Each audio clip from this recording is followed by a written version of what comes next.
ओम शांति। आज मैं आपको अपने आप से मिलवाने का प्रयास करूंगी। देखो, जिस प्रकार से एक गाड़ी होती है ना, गाड़ी गाड़ी बिना ड्राइवर के नहीं चलती है, उसी प्रकार से हमारा शरीर जो है ना, ये भी बिना आत्मा के नहीं चलता है ना। और गाड़ी में पेट्रोल डीजल पड़ता है ना, और ड्राइवर को सब्जी रोटी दूध चाय जो भी है वो चाहिए खाने के लिए।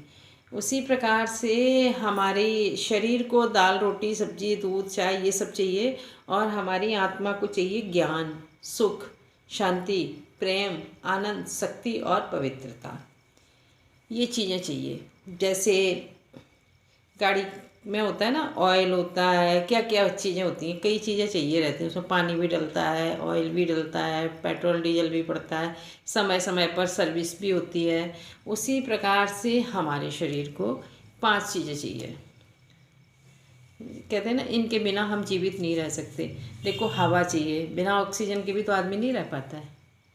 और धूप भी चाहिए, ज़्यादा ठंड लगती है सर्दियों में तो हम क्या करते हैं भाई, आग जला के तापते हैं, धूप में बैठते हैं।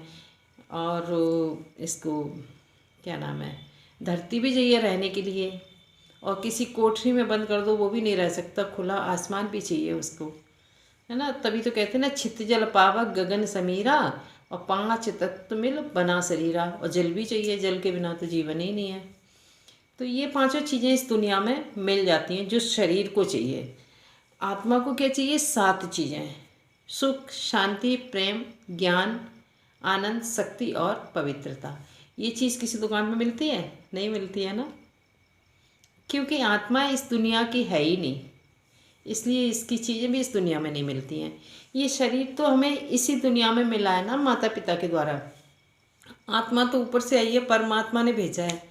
तो इसके भोजन की जो चीज़ें हैं ना, भोजन माना कि यही सुख शांति प्रेम आनंद, तभी तो शांति रहती है। कहते नहीं भैया मैं बहुत परेशान हूँ, मेरी आत्मा बहुत दुखी है, ये तो कहती, ये थोड़ी कहते मेरा शरीर बहुत दुखी है। आत्मा ही तो कहते हैं ना, मेरी आत्मा बहुत दुखी है। तो आत्मा ऊपर से आई है, तो इसका ये जो सामान है ना, जो आत्मा को चाहिए, वो भी ऊपर ही मिलता है। नीचे किसी दुकान पे आप जाएंगे, आप किसी दुकानदार से बोलो मुझे थोड़ी सी सुख दे दो, थोड़ा शांति दे दो, थोड़ा ज्ञान दे दो, थोड़ी शक्ति दे दो, थोड़ी पवित्रता दे दो, ये चीज़ें किसी दुकान पे नहीं मिलेंगी, ये परमात्मा के पास है। और परमात्मा से जब हम जुड़ेंगे तभी तो हमको प्राप्ति होगी। परमात्मा को हमने अभी तक पहचाने ही नहीं है कि परमात्मा है कौन। हमने तो ये राम भगवान है, कृष्ण भगवान है, दुर्गा मैया भगवान है, अनेक अनेक भगवान बना रखे हैं, गणेश जी, हनुमान जी।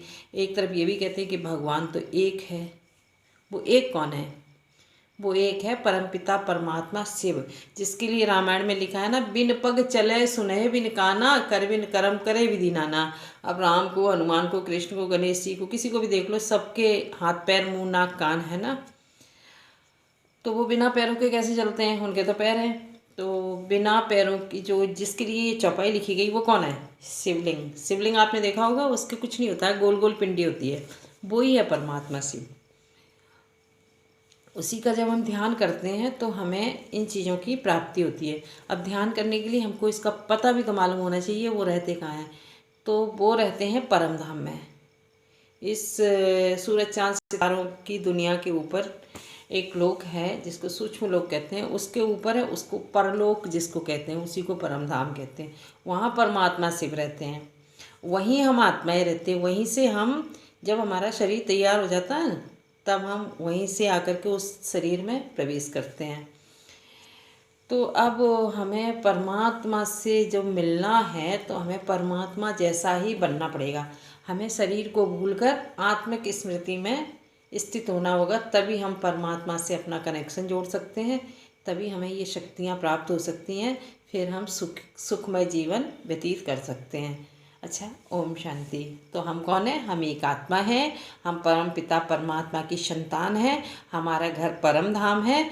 हम वहीं से सृष्टि रूपी रंगमंच पर पाठ बजाने आए हैं, अपना पाठ बजा रहे हैं। किसी की माँ बने, किसी की बहन बने, किसी की बहू बने हैं, ये हमारा रोल ही तो है, और क्या है। तो अपने रोल को बहुत अच्छे से निभाइए, अच्छा बजाइए और परमात्मा को याद कीजिए। जब हमारा पाठ खत्म हो जाएगा हम परमात्मा के पास चले जाएंगे, अच्छे कर्म करेंगे, अगला जीवन अच्छा होगा। बस ओम शांति। ठीक है।